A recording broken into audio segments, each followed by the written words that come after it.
بیا اوس په هغه جمهوریت والا پسې بیا د هغو مشران دغسې توهین کوه دغسې امان الله خان څونه توهین کېږي یو وایي غازي امان الله بل وایي امان الله داسې وکړه بل وایي ملحد و بل وایي کافر و بل وایي څه کوي د وطن یو مقتدا دی د وطن یو رهبر دی که ښه و که بد دی کلک و مملکت دا خو خپل کور دی خپل د کورنۍ پخواني مشران ولې بې عزته کړو ولې دنیا ته خپله لمن په خپله پورته کوي چې زما په وطن کې داسې کافران تېر شي د الله جل جلاله مخلوقات دي د الله جل جلاله په خپلو مخلوقاتو خوا بګېږي حتی دغه مرض زموږ و علماو ته اوس راغلی دی میډیا باندې سړی وګوري یو عالم په بل عالم پسې خبرې کوي ویډیوګانې پسې جوړوي الله الرحمن الرحیم حکایت دا د نن حکایت ډېر مهم دی او ډېره زیاته مهمه ګټه و پیدا پکې کړي او که په دې باندې عمل وسي د بیخي ډېرو زیاتو مشکلاتو دفعه پکېږي د وطن څخه د مملکت څخه د جامعې څخه د ټولنې څخه به ډېر زیات مشکلات په ختم شي که چیرې څوک په رښتیا او په صحیح توګه باندې عمل وکړي او عمل کول باندې ډېر اسانه دي نو ډېرې مهمې خبرې پکې کېږي او ډېره یو مهمه نکته حضرت شیخ ساجد صاحب رحمت الله تعالی علیه ذکر کړی ده الله تعالی دې د قبر د نور خزانه وګرځي دی وایي حکایت اسکندر رومي را پرسیدند وایي د اسکندر رومي څخه یې پوښتنه وکړه سلطان سکندر پخوا زمانه کې پاچا تېر شوی دی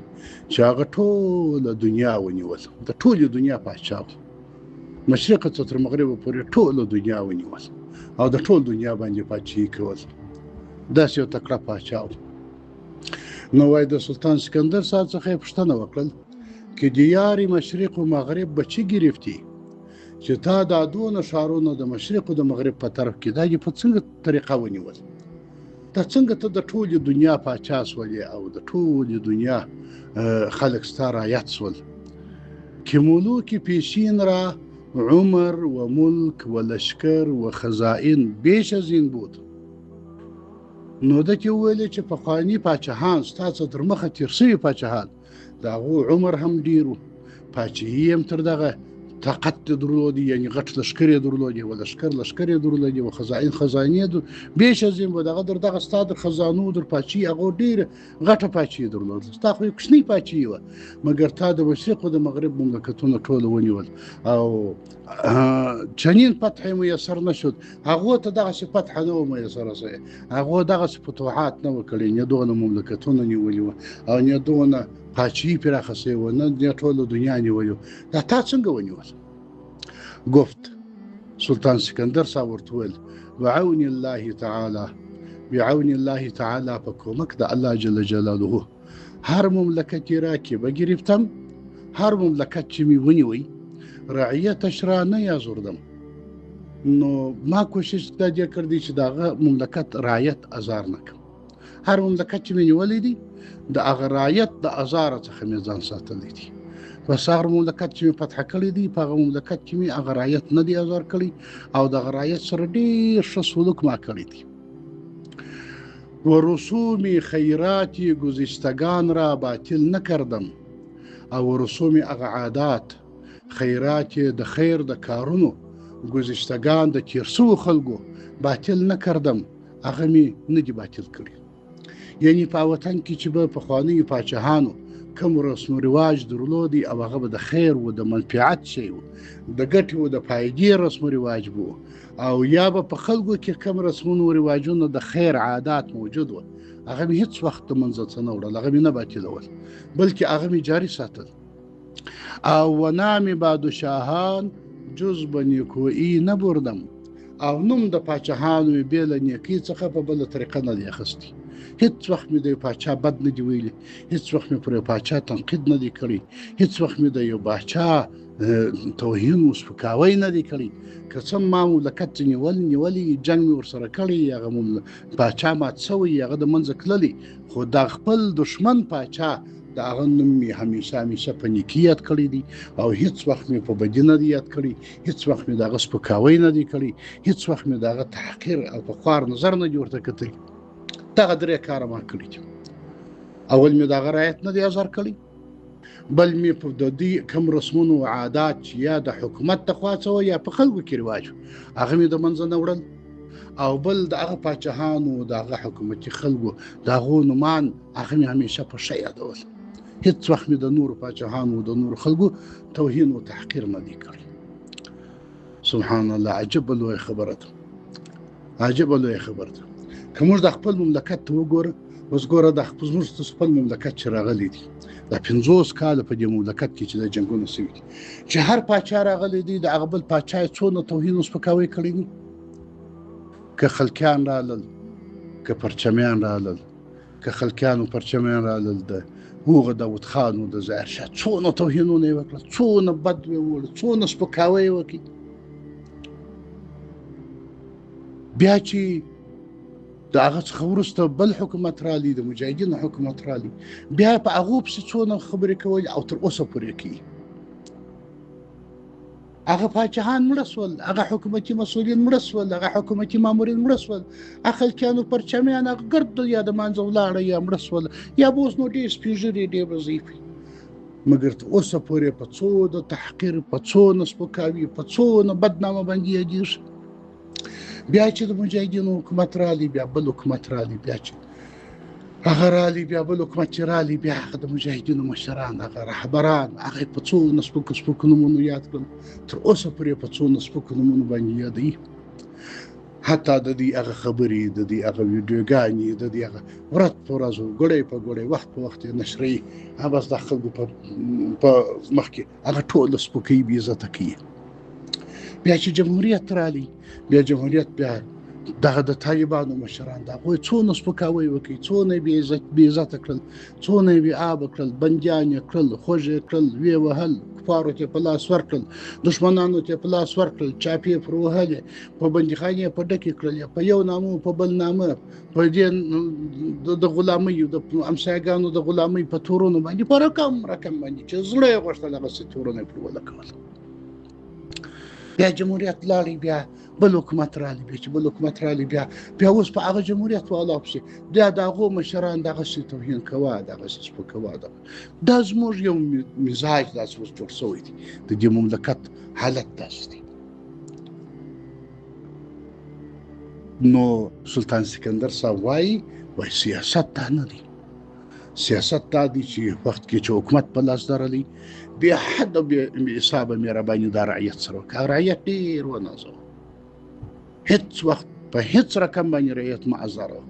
مې په مالیاتو ازاروه، مې په سپکاوي ازاروه، مې په بل نامه او په بل نامه باندې ازاروه، په هېڅ نامه باندې ازار وچاته مه ورکوه، رعیت مه ازاروه. او بل په مملکت کې چې کوم رواجونه موجود وي، د خلکو در مابین کوم عادات موجود وي، هغه رواجونه او عادات د هغو توهین مه کوه، هغه د منځه مه وړه. پس په خلکو خپل رواجونه او خپل عادات پرېږده. البته که یو رواج د شریعت څخه خلاف وي، د دین څخه خلاف وي، قطعي خلاف وي، یقیني خلاف وي، اختلافي نه وي، اختلافي شانو کار مه لره، چې یقیني یو شی د شریعت څخه خلاف وي، هغه په یو داسې حکمت، په یو داسې تدبیر باندې د منځه یوسه چې د هیچا خوا نصیبات حکمتونه ستا، د هر شي دپاره تدبیر ستا، وچ لکه زور په تصوټي په زور باندې هیڅ شی د منځه مه وړه. ځکه خلکو د هغه رواجونو د شانو سره عادت نیولي، هغه چې د خیر دپاره خبر وکړي، هغه رواج به ته په ده باندې پرېږدې، د ده به ګټه پکښې کړي، مګر په دې ستا څخه به دې کېږي. ولې خوا به دې کوي؟ مې ازاروه. په یو داسې حکمت، په یو داسې تدبیر، په یو داسې حسن تدبیر سره هغه شی د منځه یوسه چې هېڅوک ستا څخه بدي نه شي. او د تېرو څو پاچاهانو، مامورینو د هغو سپکاوی مه کوه، په بدنامه یې مه یادوه، بې عزته کوه یې مه. سبحان الله، حضرت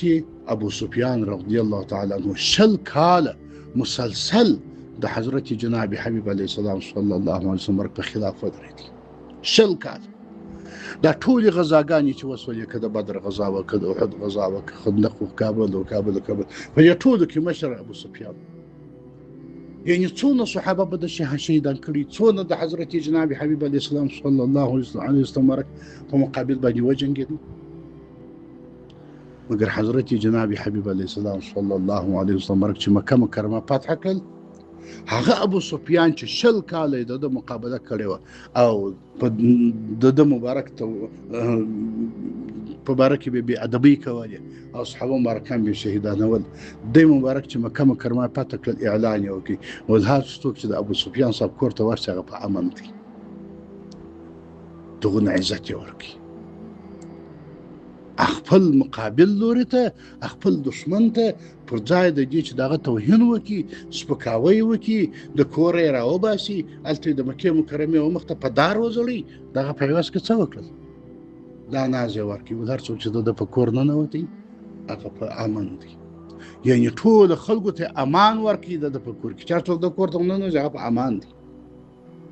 دونه احترام او دغه عزت وکړي. ابو سفیان صاحب چې دغه اخلاق ولیدل او دا حالت ولید ایمان راوړي ایمان قبول کی مسلمان شو. حضرت ابو سفیان رضی الله تعالی عنه حضرت ابو سفیان لوی صحابي مبارک زنجوس ته دغه اخلاق په وجه باندې موږ د هر دشمن څونه توهین کړی دي څونه سپکاوی مو کړی دي څونه بې عزتي مو کړی دي. حتی په دا اوس زمانه کې هر کال چې راځي په دا فیسبوک په دا میډیا او په دا ټلیفون او په دا کې امان الله خان څونه توهین کیږي. یو غازی امان الله بل امان الله د څه وکړه بل ملحد و بل کافر و بل د څه وکړه بل د څه وکړه. امان الله خان څوک چې سود یو سول څلور کال سول 15 کال سول او کال دونه وخت چې یو سول او کال اخواته دي یو سل او کاله خو تر څو دروسه پورې پر باندې جګړې کیږي زموږ پر باندې جنگونه یو داس سړی یو غازی او بل کافر چې کې د وطن یو مقتدا دی د وطن یو رهبر دی که شو که بد دی کللی دی د الله حضور ته الله تعالی خپل معامله ور سره کوي شو که بد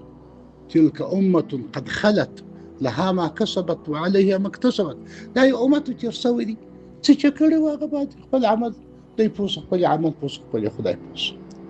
موږ دلته اوس باندې جنجالونه یو د غازی او بل کافر نو چې ته دا کافر وایې نو دا خو ته د یو چا توهین کوي دی چې بل چا سپکوي ولې د وطن د یو رهبر سپکاوی کوي ولې د خپل قوم د خپل مشر سپکاوی کوي. په یو کور کې چې ګوره په یو کورنۍ کشر چې راولاړ شي او د خپل کور د مشر سپکاوی وکړي بې عزت وبولي په بدنامه باندې وبولي نو خلک به راوه دا کور ته په بې عزته سترګه ګوري که په عزتمند. نو ګرد خلک وایي د کور د عزت کور دی بې آبه کور دی تربیه خرابه د خپل کشران یې بې تربیه خپل کشران یې د خپل مشرانو عزت نه لري. نو دا مملکت دا خو خپل کور دی دا خو زموږ خپل یو وطن دی خپل یو کور مو دی خپل یو کورنۍ مو دی خپل د کورنۍ پخواني مشران ولې بې عزته کوو ولې بې آبه کوو ولې په بې آبه سترګو ورته ګورې ولې په بې عزته نامه یادوي ولې دنیا ته خپل لمن په خپله پورته کوي چې زما په وطن کې داسې کافران تېر شوي زما په وطن کې داسې بې آبه خلک تېر شوي ولې زما په وطن کې داسې مشران تېر شوي. خپل لمن په خپله پورته کوي خپل عورت په خپله ښکاره کوي خپله بې عزتي په خپله کوي چې تېر شوي دي بس خیر و خیریت صبح الله که ښه نصیب شي وایه بد مه پسې وایه. زه نه درته وایم چې ته د ټولو ښه ووایه یا که د چا ښه نصیب وایه بد یې مه وایه بس د بد یې نه ووایه دا هم غټه خبره. نو وروسته بیت وایي بزرگش نخوانند اهل خرد که نام بزرگان بزشتی برد. بزرگش محترم او عزتمن نخوانند نیبولی اهل خرد هوښیاران خلک و هغه چاته د بزرګ او د عزتمن په سترګه نه ګوري که نام بزرګان چې نوم د نورو لویانو بزشتي په بد دمه سره برد وړي. هر څوک چې د نورو نومان په بې عزتي سره اخلي هر څوک چې د نورو خلکو نومان د نومانو سپکاوی کوي هر څوک چې د نورو خلکو بې قدري او بې عزتي کوي نو هوښیاران خلک هېڅکله و دغه سړي ته د احترام په سترګه نه ګوري. ګرد خلک وای دا سړی سپک سړی دی بې عزته سړی دی که ته غواړې چې احترام د خلکو ترلاسه کړې که ته غواړې چې د خلکو عزت ترلاسه کړې نو ته د خلکو سپکاوی مه کوه. پښتانه متل کوي وایي د بل چا دروازه مه وهه په نوک ستا د به ووهل سي په سوک. نو که ته جیر د بل چا دروازه په نوک وایې د بل چا د یو مشر سپکاوی کوې د یو بل چا د مشر توهین کوې د هغه بېعزتي کوې نو خلک به بیا ستا ډېره بېعزتي وکړي خلک به بیا ستا ډېر سپکاوی وکړي خلک به تا تر هغه ډېر بېقدره کړي او دا الهي قانون دی د الله جل جلاله مخلوقات دي د الله جل جلاله په خپلو مخلوقاتو خوا بګېږي که ښه دی که بد دی خدای تعالی جل جلاله خپل حساب ورسره کوي په تا څه اړه لري په ما څه اړه لري زه ولې د چا سپکاوی وکړم زه ولې د چا توهین وکړم زه ولې څوک په بېعزته نامه یاد کړم ولې په بد نامه یاد کړم حتی دغه مرض زموږ و علماو ته اوس راغلی دی زموږ په علماو کې په دا میډیا باندې سړی وګوري په دا فیسبوکو کې